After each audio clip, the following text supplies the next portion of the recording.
Hello everyone. आज की कहानी है सास का तीखा कहानी है सास का तीखा जवाब। बुढ़ापे में अकेलेपन का पीड़ा कितनी असहनीय और हृदय विदारक होती है, सोचते सोचते कमला जी का दिल दर्द से भर उठा था। आंखों से बार बार आंसू छलक कर आ रहे थे। उनके पति से जुड़ी सभी चीजों को समेटकर अलमारी में रख दिया गया था। उनकी हंसी से गुलजार कमरा आज एकदम शांत हो गया था। यह सन्नाटा कमला जी को काटने को दौड़ रहा था। कमला जी के पति दिनकर जी के निधन हुए 20 दिन बीत चुके थे। उनके क्रियाक्रम में सम्मिलित होने वाले सभी रिश्तेदार जा चुके थे। ऐसा नहीं था कि वह बिल्कुल अकेली थी। कमला जी के 2 बेटे और बहुएं हैं। बड़े बेटे किशन का अपना कारोबार है और बड़ी बहू रीमा एक गृहिणी है। उनका छोटा बेटा पंकज और उसकी पत्नी प्रियंका मुंबई में एक मल्टीनेशनल कंपनी में काम करते हैं। साथ में काम करते करते दोनों एक दूसरे को पसंद करने लगे थे। उसके बाद उन्होंने अपने घर वालों की रजामंदी से शादी कर ली। उनकी शादी को 1 वर्ष हो चुके हैं। कमला जी अपने बड़े बेटे किशन के पास रहती थी। वे बीपी और डायबिटीज की मरीज थी। अक्सर उनकी तबीयत खराब ही रहती थी, जिस कारण वह ज्यादा उठ और चल नहीं पाती थी। जब तक उनके पति जीवित थे, वे उनके खाने पीने से लेकर दवाइयों तक का पूरा ध्यान रखते थे। उन्हें जरा से भी असुविधा नहीं होने देते थे। लेकिन पति के अचानक मृत्यु से कमला जी का जीवन अस्त व्यस्त हो चुका था। पति के क्रियाक्रम के बाद उनके छोटे बेटे पंकज और उसकी पत्नी प्रियंका को नौकरी पर जाना जरूरी था, इसलिए वे दोनों वापस चले गए। पंकज और प्रियंका कमला जी को अपने साथ ले जाना चाहते थे, लेकिन कमला जी की बड़ी बहू उसी समय मुस्कुराते हुए बोली, अरे देवर जी, आप लोग तो नौकरी पर चले जाएंगे, माँ जी तो अकेले वहाँ परेशान हो जाएंगी। माँ जी को यहीं रहने दीजिए, हम उनका बड़े अच्छे से ध्यान रखेंगे, आप चिंता मत कीजिए। धीरे धीरे समय बीतने लगा। हर दिन बीतते समय के साथ कमला जी पहले से भी ज्यादा बीमार रहने लगी। लेकिन उनके बड़े बेटे और बड़ी बहू को तो जैसे उनसे कोई सरोकार ही नहीं था। वे अपनी जिंदगी में ही मस्त थे।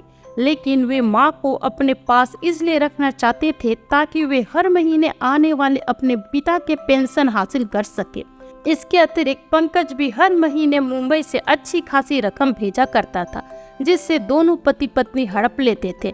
एक दिन कमला जी ने अपने बड़े बेटे किशन को बुलाकर कहा, बेटा, मेरी तबीयत ठीक नहीं लग रही है, एक बार मुझे डॉक्टर के पास ले चलो। तो किशन गुस्से में कहने लगा, माँ, मेरे पास टाइम नहीं है, आप खुद ही चले जाओ। तो कमला जी ने कहा, बेटा, तुझे तो पता ही है मेरी हालत के बारे में, कहीं पर भी चक्कर खाकर गिर पड़ती हूँ। तभी किशन बोला, माँ, एक काम कीजिए, आप अपने छोटे बेटे को फोन करके उससे पैसे मंगवा लीजिए। अब यह पैसे, जब वह पैसे भेज देगा तो मैं आपको ले चलूंगा। अपने बेटे की यह बात सुनकर कमला जी हैरान रह गई और बोली, बेटा, अभी तो हर महीने तुम्हारे पिताजी की पेंशन आती है और तुम भी कमाते हो, फिर भी तुम्हारे पास मेरी दवाइयों के लिए पैसे नहीं है। कमला जी की यह बात सुनकर उनकी बड़ी बहू रीमा बोली, कैसी माँ है आप, जो अपने बेटे के पैसों पर नजर रखती है। महामारी फैलने के कारण हमारा पूरा काम धंधा चौपट हो चुका है और देवर जी तो अपनी नौकरी में खूब कमाई कर रहे हैं, अच्छा खासा पैकेज ले रहे हैं। आपका बाकी का खर्च तो हम उठा रहे हैं। अगर थोड़े पैसे देवर जी दे देंगे तो कोई आसमान नहीं टूट पड़ेगा। पेंशन के पैसे हमारे पास रहते हैं, इसलिए आपके पेट में दर्द हो रहा है। रोज कुछ न कुछ बीमारी का बहाना लेकर खड़ी हो जाती हो खर्चा कराने के लिए। भगवान ही जाने कि सच में बीमार हो या नाटक करती हो अपने पेंशन लेने के लिए। सुनो रीमा बहू, अगर मुझे पेंशन के पैसे अपने पास रखने ही होते तो मैं तुम लोगों को देती ही नहीं। वैसे भी ये पेंशन के पैसे मेरे पति के हैं, तुम्हारे पिता के नहीं, जो मुझे बीमारी का नाटक करना पड़े। मैं चाहूँ तो पेंशन के पैसे अपने पास ही रख सकती थी, पर किशन के कारोबार में चल रही मंदी के कारण मैंने अपना सारा पेंशन का पैसा उसे दे दिया ताकि तुम लोगों को कोई तकलीफ ना हो। ला, मेरी बात करा दे पंकज से, कमला जी ने कहा। तो रीमा ने फोन लगाकर कमला जी को पकड़ा दिया। जैसे ही पंकज ने फोन उठाया, कमला जी बोली, हेलो बेटा, पंकज, अरे माँ आप प्रणाम, कैसी हो? बेटा मेरी तबीयत ठीक नहीं है तो सोचा डॉक्टर के पास चली जाऊं। अरे माँ आपकी तबीयत खराब है और आप अभी तक सोच रही हैं। नहीं बेटा, वो बात यह है कि मुझे थोड़े से पैसों की जरूरत थी। अरे माँ तो पहले बता दिया होता। ठीक है, मैं अभी भैया के अकाउंट में पैसे ट्रांसफर करवा देता हूँ। आप तुरंत पैसे निकाल कर सबसे पहले डॉक्टर के पास जाइए, मैं आपसे बाद में बात करता हूँ। यह कहकर पंकज ने फोन रख दिया और अपने बड़े भाई के अकाउंट में पैसे ट्रांसफर करवा दिए।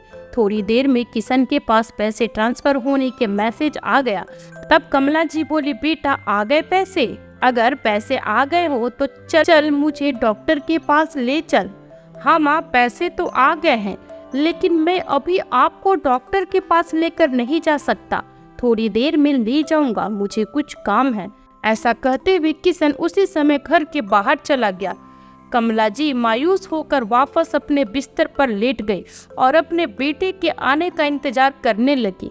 जब काफी देर तक वो नहीं आया तो उन्होंने अपनी बड़ी बहू रीमा से कहा, बहू तुम ही मुझे डॉक्टर के पास ले चलो, मुझे बहुत तेज बुखार है, ऊपर से पूरा बदन दर्द से टूट रहा है। उसी समय बड़ी बहू झल्ला कर बोली, आपको तो और कोई काम है नहीं, घड़ी घड़ी अपना रोना लेकर बैठ जाती है। आज यहाँ दर्द तो कल वहाँ दर्द। अरे बुढ़ापे में यह सब तो लगा ही रहेगा। अब हम सारा दिन आपकी सेवा में तो नहीं लगे रहेंगे ना। बहू वो मैंने किशन से कहा था, लेकिन वो चला गया। तभी रीमा हाथ को हवा में लहरा कर तेज स्वर में कहने लगी, तो मैं क्या करूँ, बाहर चले गए तो मैं अपने घर का काम संभालूं या आपको डॉक्टर के पास ले जाऊं? चुपचाप पड़ी रहो और अपने बेटे के आने का इंतजार करो। बार बार एक ही बात बोलकर मेरा दिमाग खराब मत करो। कमला जी अपनी बहू की बात सुनकर चुप हो गई और चारपाई पर लेटी हुई अपने हालत पर आंसू बहाने लगी। इंतजार करते करते कमला जी थक चुकी थी, लेकिन किशन रात के 12 बजे घर आया और वो भी शराब पीकर। अंदर आते ही वो अपने कमरे में चला गया। उसने एक बार अपनी माँ को देखा तक नहीं, लेकिन उसकी आवाज सुनकर कमला जी समझ गई कि उनका बेटा नशे की हालत में है। वह चुपचाप यूं ही पड़ी रही। ऐसी हालत में उससे कहती भी तो क्या, लेकिन उनके शरीर में बहुत ज्यादा जकड़न महसूस हो रही थी। तबीयत खराब होने की वजह से उन्होंने खाना भी नहीं खाया था।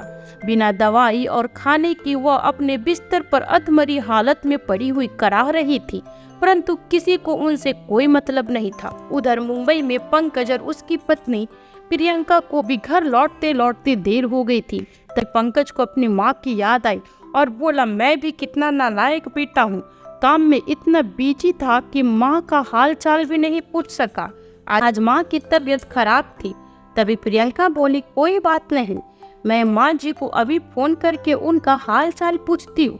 फिर धीरज बोला, नहीं नहीं रहने दो तुम, ज्यादा देर हो गई है, माँ सो गई होगी, वैसे भी उनकी तबीयत खराब है और कल तो प्रोजेक्ट के सिलसिले में हमें उधर जाना ही है, तो फोन नहीं करते हैं, माँ को अचानक जाकर सरप्राइज दे देंगे।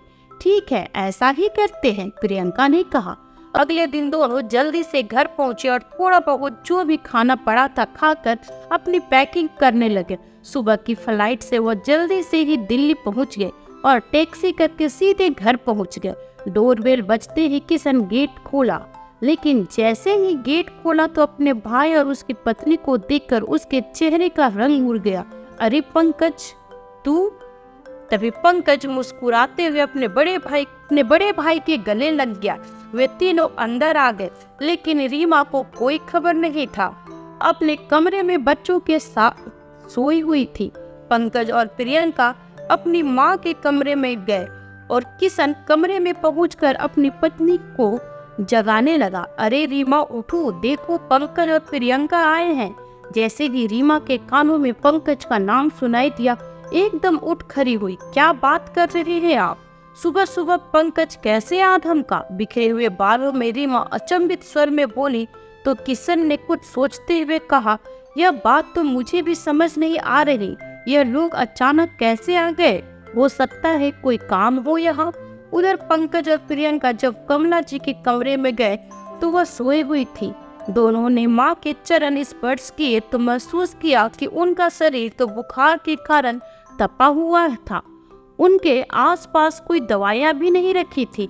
अरे माँ को तो तेज बुखार है, पंकज ने बेचैन होते हुए बोला। तभी प्रियंका ने इधर उधर नजर घुमाए हुए बोली, लेकिन आसपास कोई दवाई भी नहीं रखी है। तभी पंकज ने अपने बड़े भाई को आवाज लगाई, भैया जरा यहाँ तो आइए। उसी समय कमला जी की भी आंख खुल गई। पंकज तुम कब आए, तुमने तो बताया भी नहीं। माँ खुश होकर कहने लगी। तो पंकज बोला, वो सब छोड़िए माँ, आप यह बताइए आपको इतनी तेज बुखार है, आपने कोई दवाई क्यों नहीं ली है। उसी समय कमला जी उठने की कोशिश करने लगी तो प्रियंका और पंकज ने उन्हें सहारा देकर बिठाया। हाँ बेटा, बस थोड़ा सा बुखार है। क्या माँ, यह थोड़ा सा बुखार है? आपका बदन तप रहा है और आप इसे थोड़ा सा बुखार बोल रही हैं। पंकज ने फिर से अपने भाई को आवाज लगाई तो किशन बोला, हाँ हाँ अभी आया। उसी समय किशन और उसकी पत्नी रीमा दोनों दौड़ते हुए कमला जी के कमरे में आए।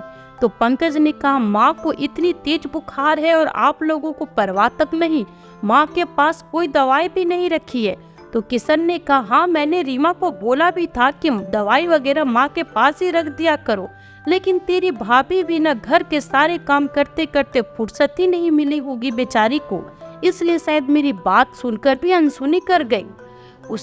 उसी समय कमला जी दर्द से कराहने लगी तो पंकज और प्रियंका उन्हें सहारा देकर उठाया और डॉक्टर के पास ले गए। चेकअप करने के बाद पता चला कि उनका बीपी बहुत ज्यादा बढ़ा हुआ है और शुगर भी कंट्रोल में नहीं है। माँ, क्या आपने दवाइयाँ नहीं खाई? प्रियंका ने पूछा। तो कमला जी बोली, बेटा वो बात यह है कि 1 महीने से मेरी सारी दवाइयाँ खत्म हो गई थी। यह सुनकर पंकज और प्रियंका हैरान रह गए। वे सारी दवाइयाँ लेकर उन्हें घर लेकर आए और कमरे में लिटाकर सबसे पहले उन्हें कुछ खाने को दिया और फिर दवाइयाँ खिलाई। थोड़ी देर में कमला जी को नींद आ गई। पंकज गुस्से में अपने बड़े भाई के कमरे में गया तो देखा वो कमरे में नहीं था और उसकी भाभी आराम फरमा रही थी। भैया कहाँ है भाभी? पंकज ने गुस्से में बोला तो रीमा घबरा गई और हड़बड़ाते हुए बोली, वो क्या है ना, आपके भैया बच्चों को ट्यूशन छोड़ने गए हैं। उसी समय किशन घर पहुंच गया। क्या बात है छोटे, इतने गुस्से में क्यों हैं? भैया पहले आप एक बात बताइए, आपने माँ को दवाइयाँ क्यों नहीं ला कर दी? और जब माँ की हालत बिगड़ गई तब भी आप डॉक्टर के पास नहीं लेकर गए। जानते हैं माँ ने 1 महीने से बीपी और डायबिटीज की दवाइयाँ नहीं खाई। यह सुनकर किशन और रीमा एक दूसरे को देखने लगे। मैं आपसे कुछ पूछ रहा हूँ भैया, माँ को डॉक्टर के पास लेकर गए थे या नहीं? अरे वो मैंने रीमा को कहा था कि मुझे टाइम नहीं है, तुम ले जाना। क्यों ऐसे कौन से काम में बिजी थी जो इतना जरूरी काम करने के लिए भी वक्त नहीं था आपके पास? तो फिर रीमा घबराए हुए स्वर में बोली, मैं तो दिन भर इतना काम करके थक जाती हूँ, मैं कैसे लेकर जाती डॉक्टर के पास? दोनों पति पत्नी आपस में ही बहस करने लगे तो किशन ने गुस्से में अपनी पत्नी को ही तमाचा जड़ दिया। पति के हाथों से थप्पड़ खाकर रीमा भी कहाँ पीछे रहने वाली थी। उसी समय तपाक से बोली, अच्छा जब हाथ में पैसे आ गए थे तो शराब पीने चले गए, रात को नशे में धूत होकर घर लौटे, आप अब सारा इल्जाम मुझ पर डालने पर तुले हुए हैं। इलाज के लिए भेजे गए पैसों से शराब पीने की बात सुनते ही पंकज गुस्से से कांपने लगा और एक जोरदार तमाचा अपने बड़े भाई के मुंह पर रसीद कर दिया। पूरा घर उस थप्पड़ की आवाज से गूंज उठा। किशन अपने गाल पे पड़े थप्पड़ से वही जाम सा हो गया।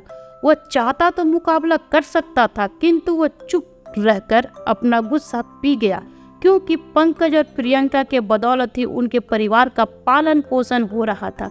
इसलिए किशन और उसकी पत्नी रीमा चुपचाप पत्थर की मूर्ति बनकर खड़े रह गए। तभी प्रियंका ने कहा, शर्म आनी चाहिए आप लोगों को। अरे ऐसा व्यवहार तो कोई अपने दुश्मन के साथ भी ना करे जैसा तुमने अपनी माँ के साथ किया है। भाभी, अपनी देवी समान सास की सेवा करने की बजाय आप उन्हें जीते जी मारने पर तुली हुई हैं। फिर पंकज बोला, हम जो हर महीने इतने रकम आप लोगों को भेजते थे वो सब कहाँ चले गए?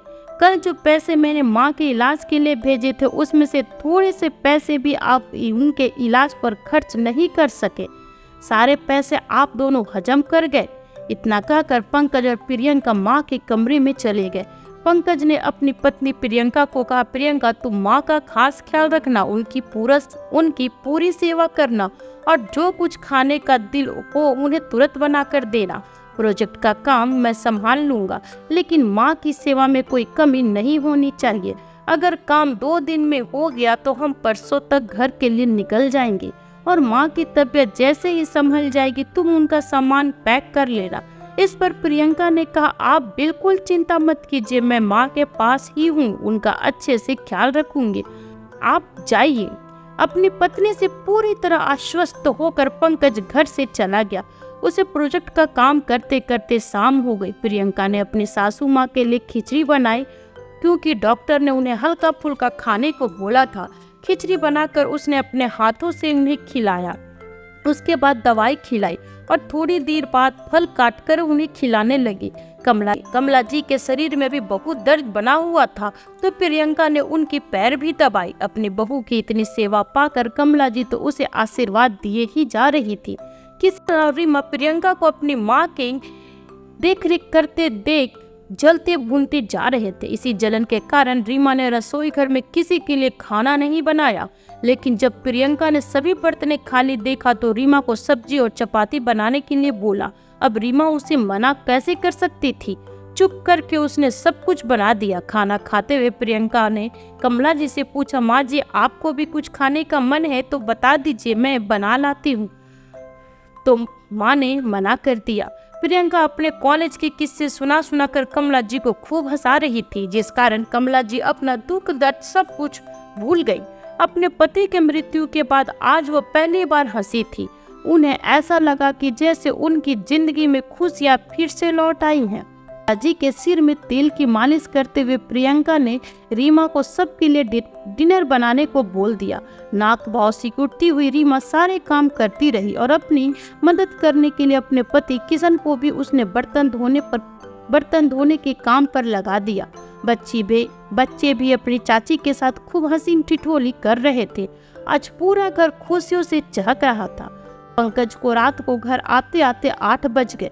जब घर में आया तो अपनी माँ का हंसता हुआ चेहरा देखकर उसके चेहरे पर भी मुस्कान आ गई। वो भी सबके साथ हंसने बोलने में मशगूल हो गया। अपनी माँ के पास आया और उनके चरणों में बैठकर बोला, माँ कैसी तबीयत है आपकी? अरे देख तो एक ही दिन में भली चंगी हो गई हूँ। तेरे और प्रियंका के आने से मेरा कमरा तो गुलजार हो गया। मेरी बच्ची ने मेरा दिन भर बहुत ख्याल रखा है, पूरा दिन एक पैर पर खड़ी रही और ऊपर से अपने कॉलेज के किस्से सुना कर मुझे इतना हंसाया जितना मैं आज तक नहीं हंसी थी। सौभाग्यवती रहो बहू, कमला जी ने उसे गले लगाते हुए कहा। तो प्रियंका बोली, अरे आप भी तो वर्ल्ड की बेस्ट सासू माँ हैं। फिर प्रियंका ने अपने पति को देखते हुए कहा, अच्छा आप तो बताइए काम पूरा हुआ या नहीं? तो पंकज बोला, हाँ प्रियंका काम तो हो चुका है, लेकिन आज मैं बहुत थक गया हूँ। न जाने इस प्रोजेक्ट को खत्म करने के चक्कर में कहाँ भटकना पड़ा। तो घर पर आराम करके परसों यहाँ से निकलेंगे, फिर तो ना जाने कब यहाँ आना होगा। थोड़ी ही देर में प्रियंका कमला जी के लिए दलिया बनाकर ले आई और अपने हाथों से खिलाने लगी। तभी रीमा आई और बोली, खाना तैयार है भाभी, खाना माँ के कमरे में ही ले आना, हम सब यहीं बैठकर खाएंगे। उधर रीमा प्रियंका की यह बात सुनकर तिल मिला उठी, लेकिन चुपचाप सब काम करती रही, क्योंकि कुछ बोल नहीं सकती थी। यह सोचकर कि अगर ये लोग हमें पैसे नहीं देंगे तो हमारा खर्च कैसे चलेगा। लेकिन उन्हें अभी तक यह मालूम नहीं था कि वे दोनों कमला जी को अपने साथ ही लेकर जा रहे हैं। जब पंकज और प्रियंका के जाने का वक्त आया तो वह दोनों माँ का सामान भी पैक करने लगे। उन्हें ऐसा करते देख रीमा दौड़ी आई और बोली, अरे यह क्या, माँ जी का सामान क्यों पैक कर रहे हैं? माँ जी कहाँ जा रही है? प्रियंका ने कहा, भाभी हम माँ जी को अपने साथ ही लेकर जा रहे हैं। यह बात सुनते ही रीमा और किशन दोनों ऐसे स्तब्ध रह गए मानो काटो तो खून नहीं। किशन घबरा कर बोला, नहीं हम माँ का पूरा ध्यान रखेंगे, तुम लोगों को चिंता करने की जरूरत नहीं है। अब हम माँ की देखभाल में कोई कमी नहीं करेंगे। क्यों माँ, आप ही कुछ बोलिए ना। बड़े बेटे किशन की बात सुनकर कमला जी के चेहरे पर दुख के भाव उफान मारने लगे और बोली, बेटा जब तेरी पहली बार स्कूल में दाखिला करवाया था तो मैं हर थोड़ी देर बाद देखने जाती थी कि कहीं तू रो तो नहीं रहा, तुझे कोई तकलीफ तो नहीं, क्योंकि तुम्हारी आंख से एक आंसू भी गिरता तो मैं परेशान हो जाती थी। पर मुझे हैरानी है कि आज मेरा वही बेटा दिन रात बहते हुए मेरी आंखों के आंसू क्यों नहीं देख पाया। थोड़ा सा प्यार और सम्मान ही तो मांगती थी मैं तुम लोगों से। इतना कहते हुए कमला जी की आंखें फिर से नम हो गई। फिर पंकज बोला, नहीं भैया, आप पर भरोसा करके हम पहले ही बहुत बड़ी गलती कर चुके हैं। अब वह गलती हम दोहराना नहीं चाहते हैं। माँ जी हमारे साथ ही रहेंगी और यह तय हो चुका है। पंकज की यह बात सुनकर किशन और रीमा दोनों गिड़गिड़ाने लगे, क्योंकि उन्हीं के नाम पर वो आज तक रुपये हड़पते थे। माँ तो उनके लिए एटीएम कार्ड की तरह थी, इसलिए वो खूब आग्रह करने लगे कि माँ उनके साथ ही रहेगी। लेकिन उनकी सुनने वाला कौन था। छोटा बेटा और बहू अपनी माँ को अपने साथ मुंबई ले गए। अब ना तो किशन के हाथ में उनके पिताजी की पेंशन आ रही थी और ना ही पंकज उन्हें कोई पैसा भेजता था। रीमा और किशन को अपने किए पर पछतावा हो रहा था। यदि वे माँ की थोड़ी सी देखभाल कर लेती तो आज उन्हें यह दिन ना देखना पड़ता। माँ के जाने के बाद ही किशन का काम धंधा बिल्कुल ठप हो चुका था। पैसों की कमी के चलते अपनी दुकान से नौकरों की छुट्टी कर दी और नौकरों वाले सारे काम खुद ही करने लगा। वो इतना शिक्षित भी नहीं था कि कोई अच्छी सी नौकरी कर सके। पैसों के अभाव में रीमा हर रोज अपने पति किशन के साथ झगड़ा करती। इस बात का इल्जाम वे दोनों एक दूसरे पर थोपते रहते। उधर मुंबई जाकर प्रियंका ने कमला जी के लिए एक फुल टाइम मेड रख दी और साथ ही उनके तबीयत सुधारने के लिए रोज सुबह शाम योगा करवाने के लिए योगा टीचर भी रख ली। महीने भर के अंदर कमला जी भली चंगी हो गई। वे लोग जिस सोसाइटी में रहते थे उस सोसाइटी की वृद्ध महिलाओं ने अपना एक समूह बनाया हुआ था। कमला जी भी उस समूह के एक मेंबर बन गई। समूह की सभी महिलाओं के साथ मिलकर योगा, मेडिटेशन, समाज की सेवा के कार्य करने के साथ साथ मंदिरों में होने वाले धार्मिक आयोजनों में भी उन्होंने हिस्सा लेना शुरू कर दिया। अपनी बीमारियों और परेशानियों के कारण जो कमला जी अपने जीवन को जीना भूल गई थी, वे अपने सभी शौक दोबारा से जागृत करके एक नए सिरे से अपनी जिंदगी जीने लगी। वे हर पल भगवान का शुक्रिया अदा करती और जी भरकर अपने बेटे बहू पर प्यार लुटाती है। तो दोस्तों, कैसी लगी आपको आज की ये कहानी? कमेंट करके जरूर बताइएगा। साथ ही लाइक एंड सब्सक्राइब करना बिल्कुल ना भूलें। फिर मिलती हूँ आपसे न्यू वीडियो में एक नई कहानी के साथ। तब तक अपना ख्याल रखिए और स्वस्थ रहें। Bye bye.